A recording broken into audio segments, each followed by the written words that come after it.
My name is Greg Helbeck, and welcome to this week's Real Estate Investing Weekly Deal Breakdown. So today on this show, I'm going to do a part one on a flip property in San Diego.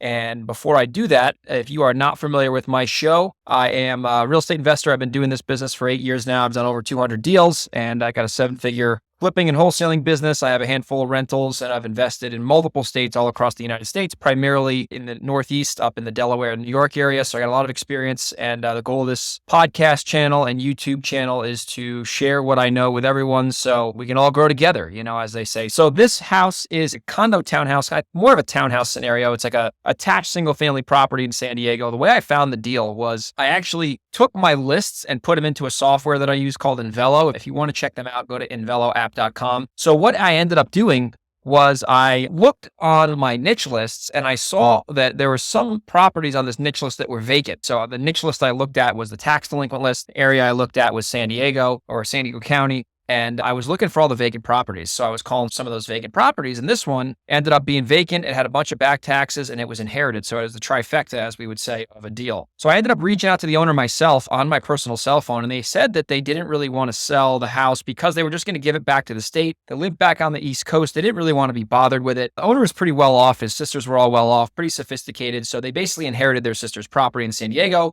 They didn't want to bother with it because there was no estate open. There was no will. So it was kind of a mess on title. And he was like, I don't really want to be bothered with it. And I said, listen, if I could deal with title issues, would you sell it? And he said, let me talk to my sisters and get back to you. He ended up talking to his sisters and got back to me. And he said, we'll give you the property on a quick claim deed. Now, in theory, I probably would have done that because if I could get it at the right price, I would have been willing to take that risk. But in California, and this isn't legal advice, you can't even transfer a property that's not yours, even on a quick claim deed, because you have to go through probate regardless. So I told him that and I said, listen, let's just do this the right way. I'll pay for the probate attorney. I'll deal with most of the stuff. You're going to have to do a little bit of work, but not much, just some back and forth with the attorney. So he agreed. He actually told me the price. He said $275. And if you're familiar with San Diego, that is like a unicorn of unicorns. And we ended up getting in contract with me, him, and his two sisters. We signed a contract. I opened up escrow, and then I opened up probate file with the attorney. I had to submit all the documents they needed. It took about 4.5 months to go through probate, maybe 5 months actually. The attorney was like, the hearing is in November, and this is November of 2023. So once we had the hearing, the court basically approved the sale. We had to get an appraisal done, not a formal appraisal, but kind of like an opinion of value. And the house was pretty beat up. So we ended up getting away with it. We ended up not having any issues with that. And I ended up closing on the property to purchase. The way I funded the deal was I used a private lender. So a relationship that I have with an investor of mine who's a good friend and a colleague. I reached out to him. I said, hey, would you want a loan on this property? The way I think we structured a 12% interest rate with a 6-month minimum, which is typical on a 12-month term, which just means that 1% a month. If I have the property for less than 6 months, they get at least 6 months worth of interest, etc. Don't need to go into that right now. And he said he'll do it. So he funded the entire purchase price. So when it was all said and done, I had to come to the table with like 11 grand in closing costs because there was some back HOA fees and whatnot. And I'm going to have to pay this attorney $10,000 to $12,000. So I'll be out probably $25,000-ish on closing costs and probate fees and attorney fees. And then I'm not planning to, I am rehabbing this property. The project actually started, so I'm obviously going to go part 2 on it and see how accurate I was on my projections. But I think with this deal, this isn't the typical deal. You're not going to find these every day. This deal has the chance to at minimum net $200,000 profit, probably $250,000 profit, depending on how cheap we can do the rehab and what we ultimately sell it for. I think what we're going to end up doing is listing it for $675,000. I'm going to put about $25,000 into it. So, we look at a $275,000 purchase price, $25,000 in closing costs and fees and stuff. So we're in $300,000, $325,000 on the rehab. Going to have another probably $75,000 in commissions and all that kind of stuff. So we're all in for $400,000, like all in break even. And we can sell it for even $650,000. That's $250,000 right there. We might be able to get $700,000. So my goal here, minimum $200,000.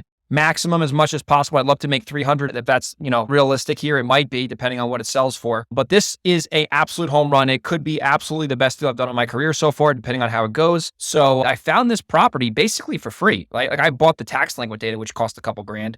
But besides that, I think I sent a mail, but they never responded because they weren't planning to sell the property. So the takeaways on this deal, and obviously I'll do a part 2 once I close on the sales side and sell it and tell you how much the profit was and be transparent about it, is when you can get really niche with, I call this like deep skip tracing. When you get really niche with that, you can find some crazy deals that people weren't even planning to sell. Because if I didn't reach out to him personally on my cell phone, he would have never sold the property. And obviously I got a great price on it, but he was mentally accepted 0 in his head. So now he's going to get, he got $275,000. That's a lot of money for anybody, even if you're well off. So the lesson is, in these really vacant, distressed niche properties, when you can work these things hard, you can make big I've done 6-figure deals doing this in New York and other deals. You can make some big money doing this. So definitely focus on the niches if you're cold calling and texting.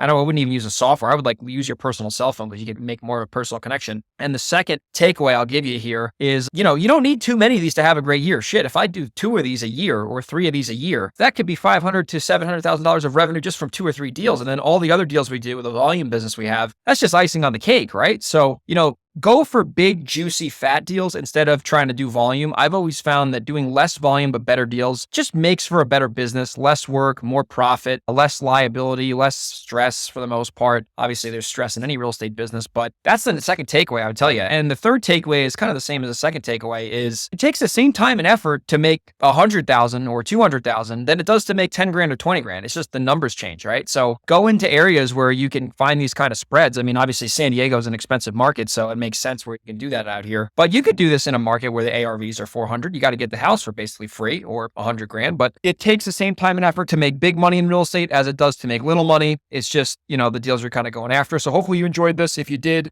and you're in San Diego, you have a deal you want to sell me, or Delaware or Reno or the Hudson Valley, send me an email, greg@velocityhousebuyers.com. That's greg@velocityhousebuyers.com. Obviously, I'll do a part 2 once we actually sell this thing. And I hope you enjoy this, and I'll see you on the next one. Take care. Bye.